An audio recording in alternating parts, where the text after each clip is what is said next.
Gig delivery workers in restaurants say business has plummeted because of Seattle's new food delivery ordinance. Good evening, I'm Preston Phillips. And I'm Mary Num. A new study looked at sales since the pay-up ordinance took effect in Seattle. KOMO senior reporter Chris Daniels is live to explain whether there is more to the story. Chris?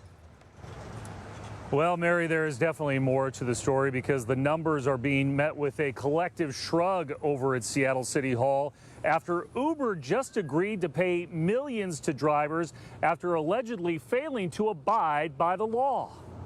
First delivery today, $7 at my side. So $7 is enough for a 60-minute trip like that? No, that is not enough. Driver Mark Mosif looks at his delivery map and sees a food desert in Seattle. Why do you think it's slow in Seattle right now?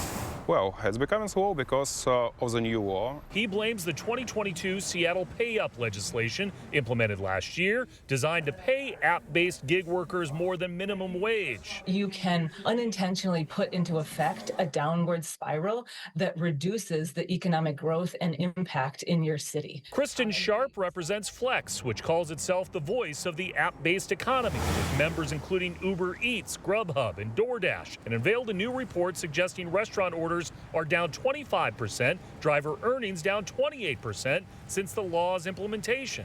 Here's what some businesses are complaining about. You make an order, say, for a 6-piece chicken wings to be delivered to your place of work. Well, instead of the price of the chicken wings being $8, it is now $17.64. If we had gotten the minimum pay standard right, we would not see the decline in the revenue. Seattle Council President Sarah Nelson says the numbers explain why the council attempted to tweak the law in 2024. What workers fought for in the pay-up law is fair pay that is equivalent to Seattle's minimum wage. But Working Washington, which campaigned for the law, is quick to point out that Uber Eats admitted in a settlement to allegedly violating Seattle's gig worker minimum pay ordinance. Uber Eats still owes $15 million to 16,000 of its workers. Do you think there's appetite at this point in the city of Seattle to make any further tweaks?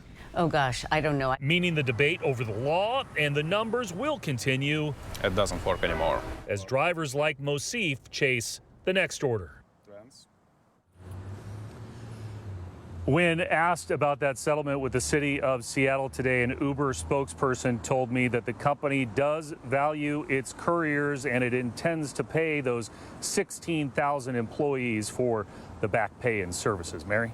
Chris, is anyone disputing the numbers?